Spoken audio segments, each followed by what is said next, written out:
Doctor संदेश कादे मंचगावर असणारे सगळे महायुतीचे घटक पक्षाचे आणि आपल्या पक्षाचे सर्व नेते मंडळी आणि उपस्थित सर्व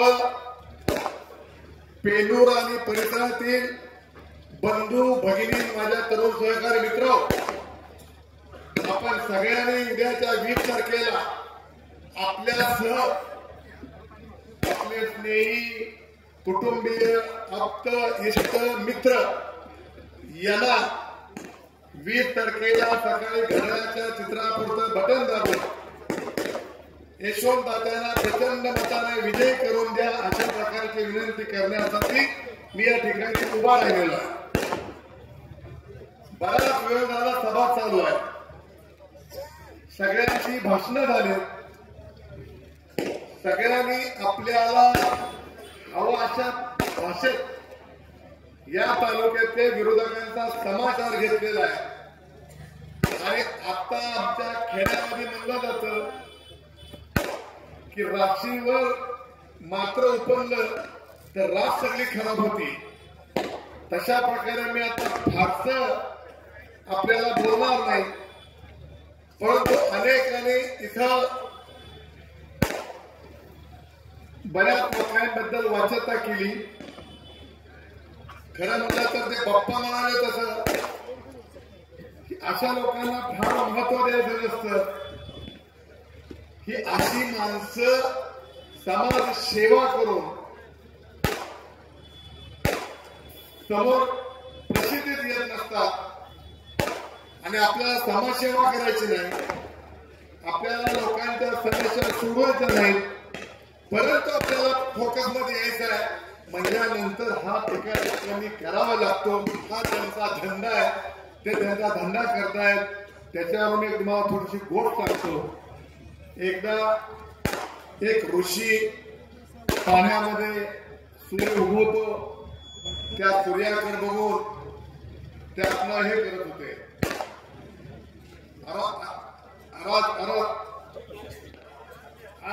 अर्ध्या करत होते. ते लगेच आवड्या कमरावर पाण्यात उभा राहिलेले आणि अशा 5:30 अर्ध्या करत होते. तेवढ्यामध्ये त्यांना विंचू आला त्या पाण्यात. त्या विंचाला उचलून बाजूला काढण्यासाठी त्यांनी ते पाण्यातून बाजूला काढला. पुन्हा त्या विंचू आला, रक मारला, खाली पडला. पुन्हा त्याने असा उचलला पाण्यातून बाहेर काढण्यासाठी, पुन्हा त्याला डंक मारला. असं 3-4 वेळा झालं. साधारण आपल्या चिकित्सक आमच्या माऊली सर सगळे होते, ते म्हणजे साधू महाराज तो तुम्हाला डंक मारतोय आणि तुम्ही त्याला वाचवण्याचा प्रयत्न करताय. त्याला साधू महाराजांनी शांतपणे उत्तर दिलं की मी माझा धर्म पाळतोय त्याला वाचवण्याचा, आणि तू त्याचा धर्म पाळतोय आम्हाला डंका मारायचा. तशा प्रकारे डंका मारणारी माणसं भारताचं लक्ष द्यायचं नाही. एकच गोष्ट सांगतो आणि तुम्हाला मी माझं भाषण संपवतो. आपण सगळे मतदान देणार आहात. खरं म्हणलं तर हे तुम्ही एवढं बोलायची वेळ आली त्याला माझी चूक झाली. मीच चूक केली नसती तरी तुमच्या वेळ असते, परंतु माणूस कधी फसत असतो. त्याच्यावर एक मला गोष्ट आठवली. एका पाटलाचा पोरगा अतिशय सुदृढ, देखला, बोलका, केस नव्हते, जो डोक्याला टोपी घातल्याला अशा प्रकारचा एक देखण्या पोरगा. आणि मराठवाड्यातल्या विदर्भातल्या लोकांना पश्चिम महाराष्ट्राचा मुलगा चांगले लोक आहेत, सुशील लोक आहेत, द्यायची अपेक्षा इच्छा असते. त्यामुळं ते आले बघायला.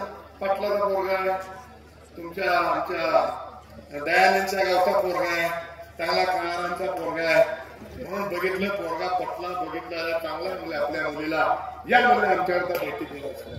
मग ते पाहुणे गेले त्या मराठवाड्यामध्ये. मराठवाड्यामधले मोठे पटले, ते मोठे वाडे, मोठे हुडे, मोठे जमीनदार माणसं. मग त्याने त्यातला सरासरी थाट वगैरे केला. त्याला बोलवलं, वाजत केलं, पायगड्या घातल्या, रांगोळ्या टाकल्या. घरी मग जेवायला बसायचं. आपल्या पद्धत आहे लग्न जमवायच्या आधी जेवण करायचं. आपली संस्कृती काय काय म्हणलं पण लग्नाच्या आधी जेवण करायचं, मग बैठक बसवायची. काय म्हणायची अशी पद्धत आहे आपल्याकडे. तशी बैठक बस. ते म्हणजे नाही जेवण का जेवल्यानंतर आपण बैठक बसू. बसले सगळे जेवायला. नवरा मुलगा घालते ते गोरा बोलता बोलता आणि बसले सगळे जेवायला. पाहुण्यामधनं ती मोठा मुलीचा आजोबा त्याचा मधनं फिरायला लागला. काय काय कसे पंगत वाढली, काय वाढलं काय नाही म्हणून आले हे सगळे. मग आता तो होणारा जावाई, मग त्याला सगळे आदर सत्कार केला, त्याला बघवलं. सगळे लोक पंगत बसली आणि जेवायचं तेवढ्यात त्या मुलीचा आजदा असा तिथनं चालला आणि वरनं फालच पडली. ती पडली त्या होणाऱ्या गावाच्या जवळ पडली. तो टांग नव्हता, आता काय पाल पडली म्हणला. आता काय पाल पडली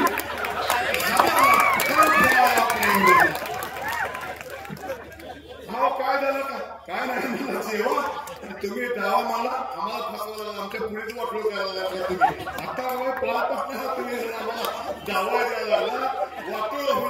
ह्या प्रवृत्तीची ही माणसं मला कळली नाही. ती आता का बा पाळ पडली होती ती एवढं त्याच्यात सांगतो. शेवटची सभा आहे. आणखी त्या मंडळीनं माझ्यावर माझ्या पोरावर टीका टिप्पणी करण्यासाठी शुभेच्छा व्यक्त करतो. काही लोकांनी आता पाठिंबा दिल्यावर मला कळालं कदाचित पाठिंबा ही मोठी तुडी होऊन ऐन वेळेला झाला असेल तर मतदार हे सगळं समजणार आहे. पुन्हा एकदा घड्याळाच्या चित्रापुरतं बटन दाबा. गेल्या 15 दिवसापासून तुम्ही अतिशय परिश्रम घेतलं त्याबद्दल कार्यकर्त्यांचं मतदारांचं आभार मानतो. धन्यवाद. धन्यवाद बालक. आलेल्या सगळ्यांचं मी पेरू राष्ट्रवादी काँग्रेसच्या वतीनं नेत्यांचं आलेल्या सर्व मंडळींचा मनापासून आभार मानतो आणि आजची सभा संपल्याची जाहीर करतो. त्याचप्रमाणे आता 20 तारखेला